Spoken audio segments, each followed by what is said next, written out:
Uno va a ser el concepto de Estado, que va a ser uno que vamos a trabajar, y el otro es el concepto de régimen político. La parte de Estado la vamos a ver más bien desde diferentes miradas, y particularmente una mirada que tiene más que ver con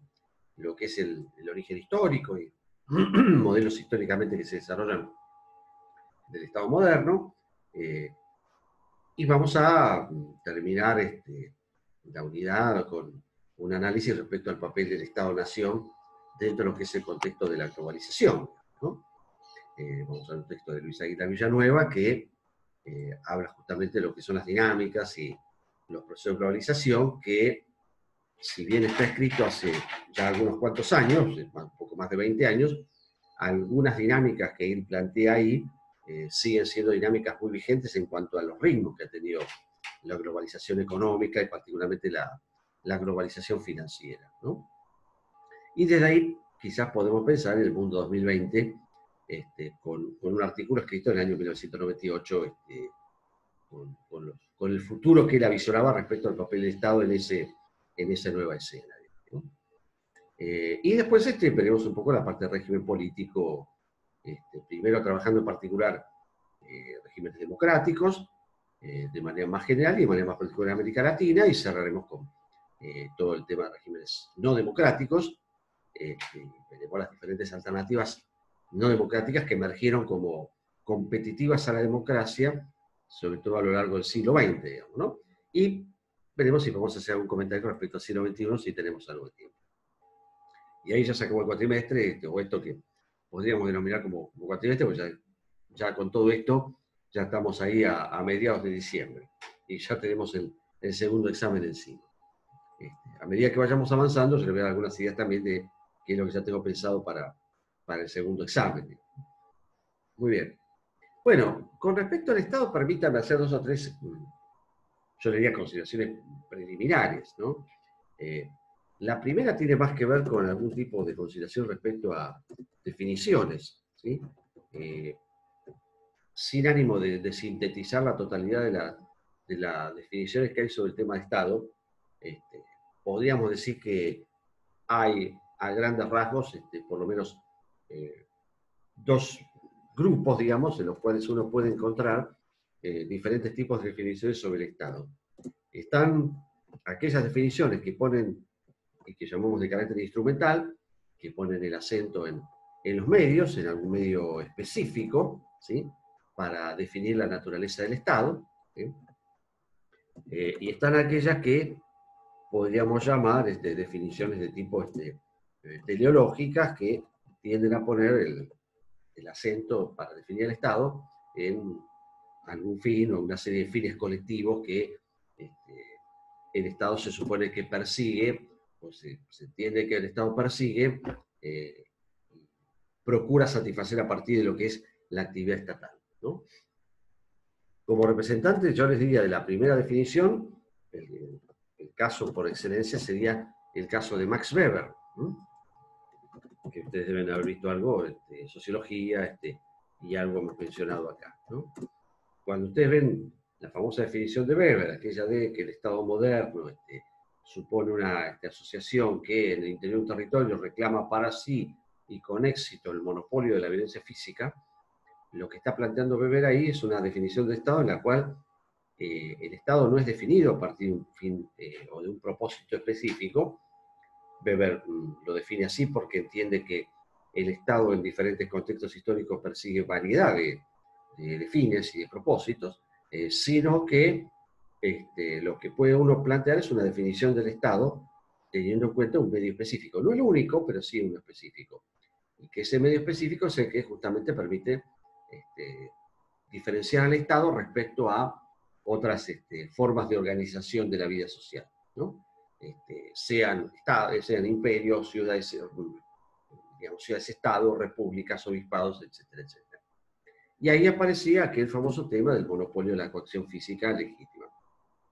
¿Por qué es tan importante el término legítima acá? Bueno, porque el carácter legítimo del ejercicio monopólico de la coacción es lo que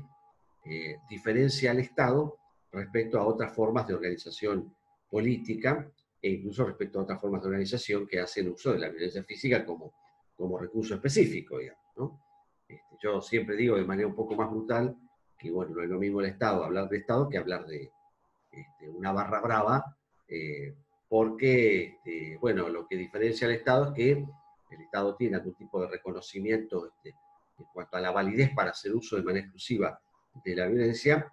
para en definitiva garantizar un control de algún territorio, cosa del cual no disponen los barra brava, digamos, ¿sí? Entonces la idea de la legitimidad en el uso exclusivo en la exclusividad del uso de la violencia física es un elemento que distingue al Estado de cualquier otro tipo de forma de agresión violenta, digamos, ¿sí? Y entonces ahí tienen un autor, que es en este caso Weber, que es un autor, yo le diría, sumamente representativo respecto a lo que son las definiciones de tipo instrumentales, o que pone más el acento en definir al Estado teniendo en cuenta algún atributo particular, aunque este no sea el único, pero sí es el específico. Y después aparecen autores, digo, yo acá se me ocurre como referencia al caso de Marx, porque si bien Marx no tiene y no llega en vida a elaborar sistemáticamente una teoría sobre el Estado, deja planteadas una serie de pistas o de definiciones acerca de su visión respecto al Estado en la sociedad capitalista, ¿no? Y lo que aparece, independientemente de que van un poco mutando y variando las definiciones, en todas ellas sí aparece un común denominador, que es el de el carácter, podríamos decir, teleológico, o el carácter finalístico de la intervención estatal, ¿no? En el sentido de que la acción estatal persigue un fin último, y que no es otro que aquel de o garantizar la división de la sociedad en clases, o garantizar las condiciones de reproducción de la sociedad capitalista, ¿no? O una especie de combinación de ambas. Lo cierto es que,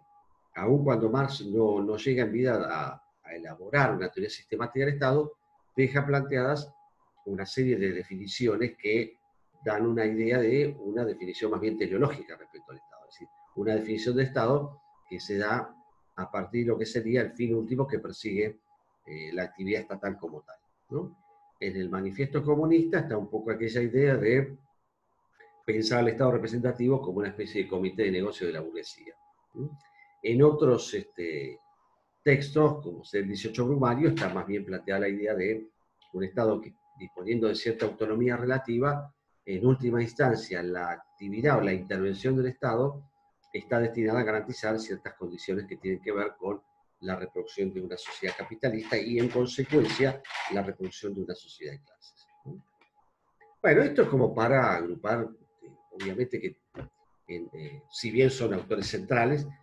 no son autores con los cuales se agota la definición misma sobre lo que es el Estado, ¿sí? Esto es un elemento que me parece importante marcar, ¿sí? Hay una larga literatura, y bueno, yo acá tomé dos casos de referencias que son probablemente los más representativos respecto a lo que son estas dos visiones, la instrumental y la teleológica, digamos, ¿sí? El otro elemento que también me parecía importante marcar acá es que cuando hablamos de Estado, hay que hablar de una construcción histórica, ¿sí? Así, bueno, hay que pensar que esto que nosotros vamos a empezar a ver acá no es otra cosa que una construcción, o en todo caso,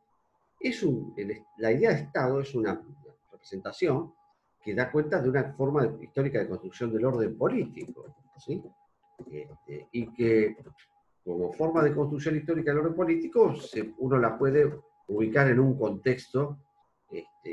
histórico, social, ¿no es cierto?, de referencia, ¿no? Entonces, cuando nosotros hablamos acá del Estado, y cuando se habla del Estado moderno, hablamos de una forma de construcción histórica del orden político que uno puede ubicar dentro de lo que podríamos llamar el contexto de la modernidad, ¿no? Cuando acá hablamos de la modernidad, a trazo muy grueso, podemos hacer referencia a todo lo que implica una parte de la historia occidental en la cual,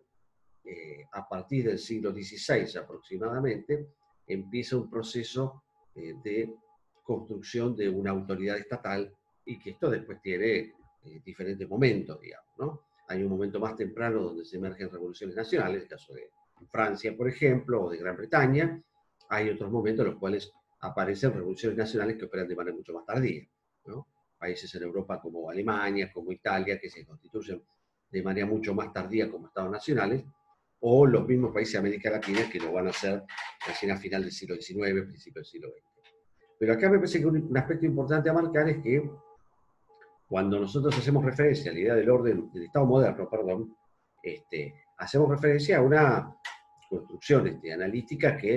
permite dar cuenta de una construcción histórica del orden político y que lo podemos situar en algo que podemos llamar la modernidad y que supone pensar la vigencia del Estado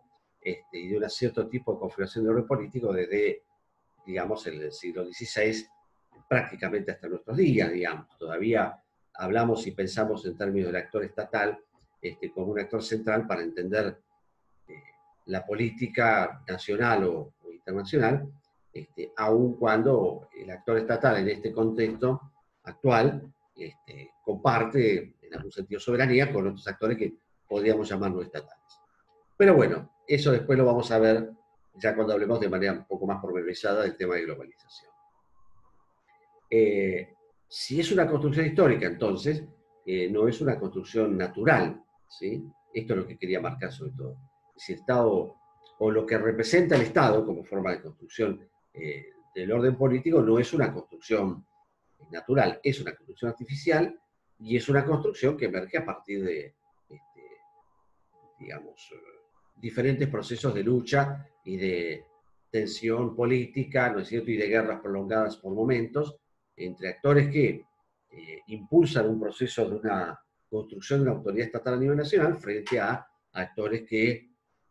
operan o tienen y desarrollan estrategias de resistencia frente a lo que puede ser una construcción de una autoridad estatal nacional.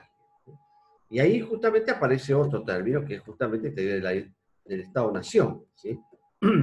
Cuando acá nosotros estamos hablando de Estado-Nación, estamos hablando de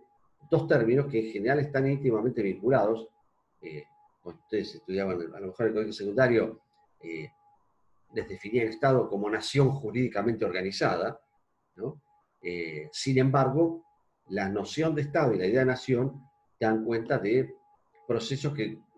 dan lugar a pensar en diferentes atributos, materiales en el caso del Estado, simbólicos a la hora de pensar el Estado-Nación.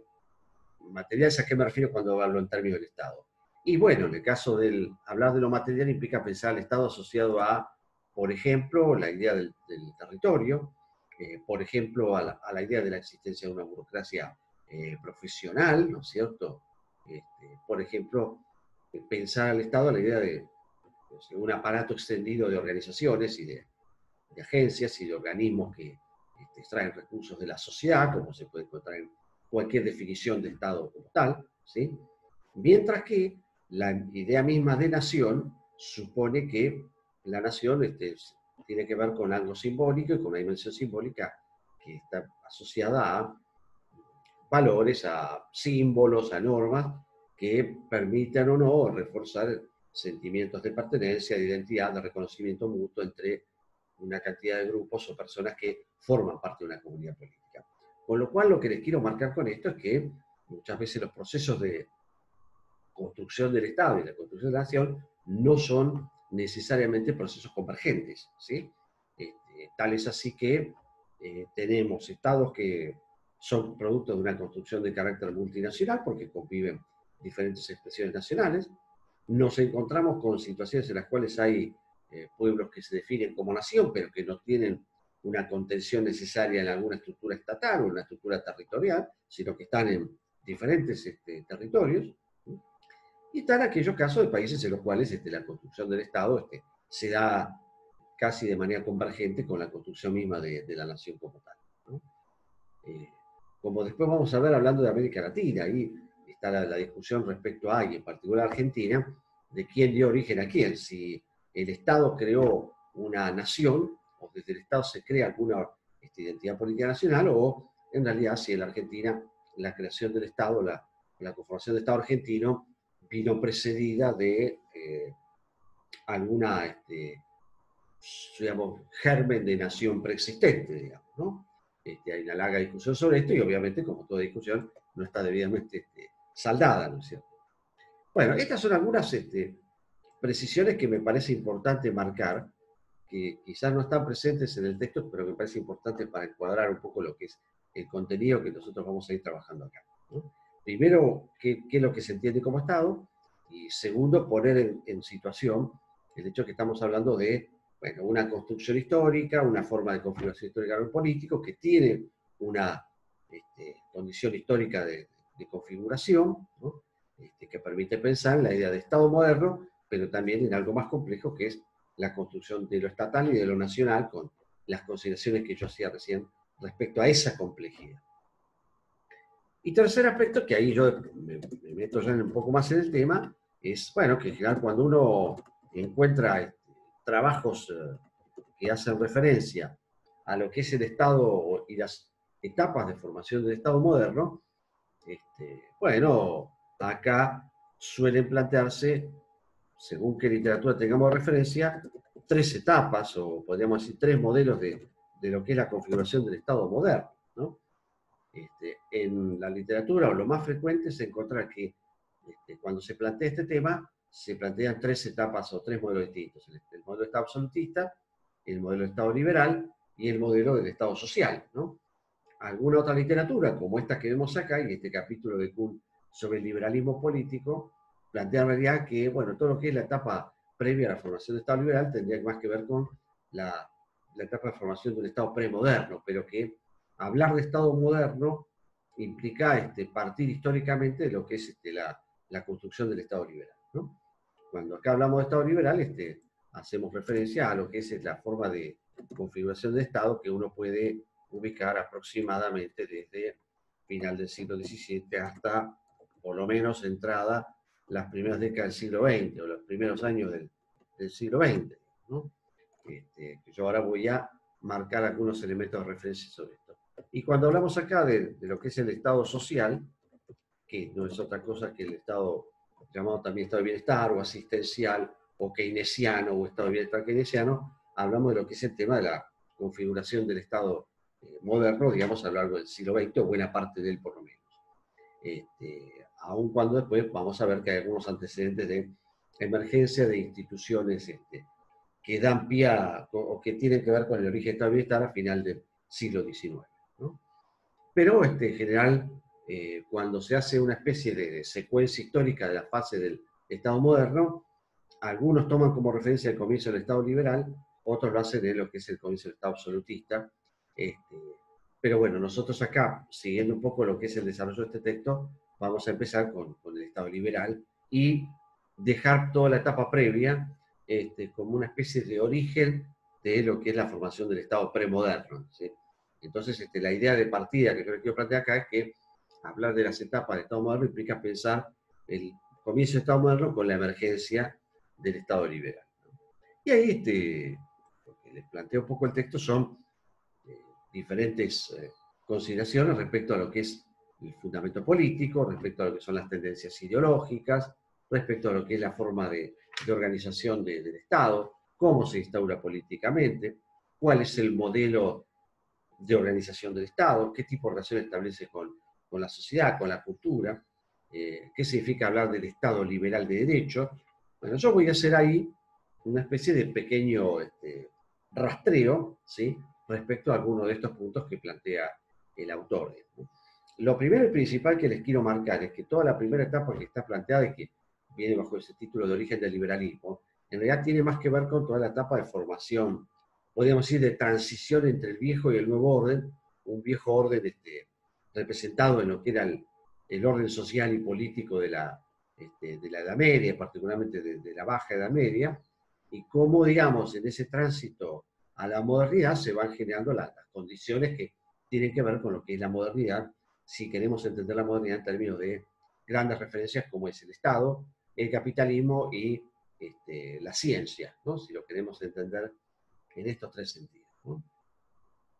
Así que esa parte yo la dejo como parte introductoria y sí me quiero meter un poco más en algunas cuestiones de fundamento político, de lo que son los fundamentos políticos de las revoluciones burguesas o lo que es el surgimiento del Estado liberal, ¿no? Cuando ahí se hace referencia al fundamento político y, en definitiva, a los objetivos políticos de las revoluciones que dan lugar a la aparición del Estado liberal, ahí aparecen tres, cuatro grandes elementos que fundamentan estas grandes revoluciones. El primero era eliminar toda una serie de barreras estamentales que quedaban en pie, ¿sí? Nosotros estamos acostumbrados a pensar la idea de la organización de la sociedad en clases, lo cual ya implica también pensar en o buscar otros términos, pues si el desempleado no es clase, porque el desempleado no opera en el mercado, por ejemplo, ¿no? Pero bueno, la idea fundamental es que en el orden medieval o en las sociedades medievales, la estructura se organizaba en términos de algo que eran los estamentos. Y la idea del estamento no tiene relación con la asociación con un proceso productivo, sino que estaba más allá de cuestiones que tienen que ver con cuestiones de linaje, cuestiones de prestigio, ¿no es cierto? De hecho,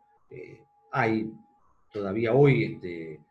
pequeños ámbitos o unidades territoriales que no son estatales o nacionales, que predominan todavía cierto tipo de relaciones o vínculos que están fundados en cuestiones que tienen que ver con el linaje o con algún prestigio que viene de tiempos inmemoriales, ¿no? El objetivo entonces de este tipo de revoluciones que después vamos a ver, la francesa, la inglesa, la americana, la industrial, es procurar eliminar una serie de barreras estamentales que todavía van a quedar en pie durante un largo periodo histórico, digamos. Ese es como el primer objetivo que me parece importante marcar acá. El segundo es, bueno, obviamente, como toda revolución política, el objetivo pasa a ser la posibilidad de acceder a cargos de gobierno en el Estado y también, bueno, tratar de tener algún tipo de influencia en cuanto a lo que es la Iglesia, que ahí aparece justamente el tema del conflicto con la Iglesia como una fuerte resistencia en la construcción de un Estado y de una forma de organización del poder político emancipada de la tutela religiosa. En tercer lugar, el otro objetivo pasa a ser otro fundamento de las diferentes revoluciones políticas sobre las cuales emerge el Estado liberal, tiene que ver con la finalización o tratar de terminar con la injerencia del papel del Estado en el proceso económico. En todo caso, la idea es que el Estado o el papel del Estado se limite a garantizar determinadas condiciones de reproducción de la vida social, ¿sí? Y después estas revoluciones tienen fundamento en una crítica a lo que es el absolutismo político y de manera particular al derecho exclusivo del soberano que había reemplazado en esa etapa inicial de construcción estatal, la absolutista, al sistema de privilegios estamentales, ¿no? Es decir, se reemplazaba un poco al esquema de los señores feudales por un monarca con poderes absolutos, ¿no? Entonces acá lo que podemos, frente a lo que nos encontramos es bueno, una construcción política que se basa, o digamos, lo que es la conformación territorial, es resultado de revoluciones políticas que, entre otras cosas, tenían este fundamento político o este tipo de objetivos políticos, ¿no? En cuanto a tendencias, ¿no? Bueno, yo voy a marcar algunas cosas, así en pocos minutos. ¿Qué tendencias son las que se plantean como precursoras de estas revoluciones políticas? Bueno, ahí hay varias que podríamos destacar. Una tiene que ver con el fenómeno de la Ilustración, por ejemplo, ¿sí? El fenómeno de la Ilustración o todo lo que es el movimiento de la Ilustración, que sobre todo tiene lugar en el siglo XVII, de alguna manera es lo que va a dar la base, podríamos decir, central o epistemológica, si quieren, de lo que son las revoluciones burguesas. ¿En qué sentido? Bueno, por la Ilustración aparece como un movimiento que opera con un fuerte cuestionamiento de la autoridad, no solo política, sino ideológica de la Iglesia Católica, y ella plantea algunas definiciones que son centrales. Por ejemplo, la importancia de la razón para poder conocer el mundo, ¿no? Cogito ergo sum, aquello de Descartes, pienso, luego existo. Eso implica, obviamente, una verdadera revolución en cuanto a lo que era, cómo se pensaba el mundo hasta ese momento, ¿sí? La idea de confrontar la razón frente a la tradición, ¿no es cierto? Es decir, la idea de pensar en la razón como una,